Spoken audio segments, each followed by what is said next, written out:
ऑफरें की गई। स्टेशन पे मैं गया हूँ, वहाँ से मेरे 2 पोलिंग एजेंट सिंहपुरा वाले में पुलिस पकड़ के लेगी। अभी मैं गया हूँ, मैंने कहा जी मेरे एजेंट कहाँ हैं? कहते जी इधर थे।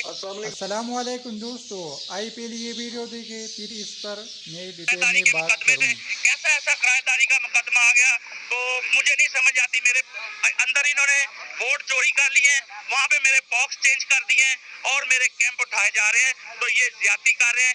एक यूनियन काउंसिल में 8-8, 10-10 मिनिस्टर घूम रहे हैं। इस टाइम सरकारी मशीनरी इस्तेमाल की जा रही है, तो ये ज्यादती है। उसके बाद मुझे इन्होंने इतना प्रेशराइज किया मियां बाद फारूक की वजह से कि हम उसको मार देंगे, हम उसको उल्टा लटका देंगे, आपका खानदान की नस्लें खत्म हो जाएंगी।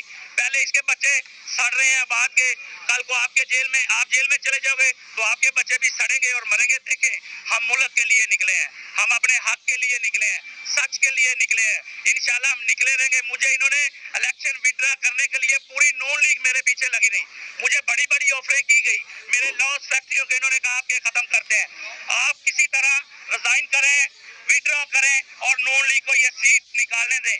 मैं गद्दार नहीं हो सकता अपने कौम के साथ, अपने पाकिस्तानी अवाम के साथ।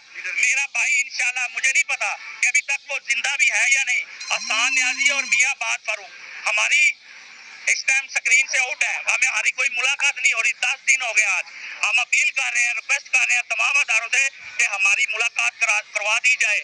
ना हसन न्याजी की हो रही है, ना भाई की। खदशा है कि वो जिंदा भी है या नहीं, और उनके साथ तशद्दुद किया जा रहा है, उनके साथ बहुत ज्यादा तशद्दुद, और खाना नहीं दिया जा रहा। ये ज्यादती कर रहे हैं मेरे साथ। राजा साहब आए जी, मैं मियां साहब की बात की तायीद करता हूँ। देखिए, ये इलेक्शन जैसे 8 फरवरी का इलेक्शन था, मैं समझता हूँ हमारा एक कौम के साथ फायदा है कि हम हक सच के लिए लड़ेंगे, हालात कुछ भी हों। हमारे सामने जबर जुल्म की दीवार खड़ी की गई है, लेकिन उसके खिलाफ हम लड़ रहे हैं।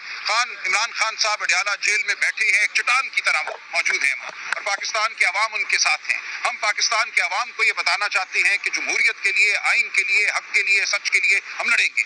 आज अगर फिर धांधली होती है, आज इंटरनेट बंद कर दिया गया है, उसका एक ही मकसद है कि फॉर्म 45, 46 जो शाम को पोलिंग अफसरान ने भेजने होती हैं इलेक्शन कमीशन को, वो उन्हें ना भेजने दिए जाएं, ताकि उनमें बाद में रद्द-बदल किया जाए। लेकिन हम आज पहरा देंगे और जो भी सूरत हाल होगी वो अवाम के सामने रखेंगे। अवाम के सब्र को ना आजमाया जाए, हमारी ये इल्तिजा है।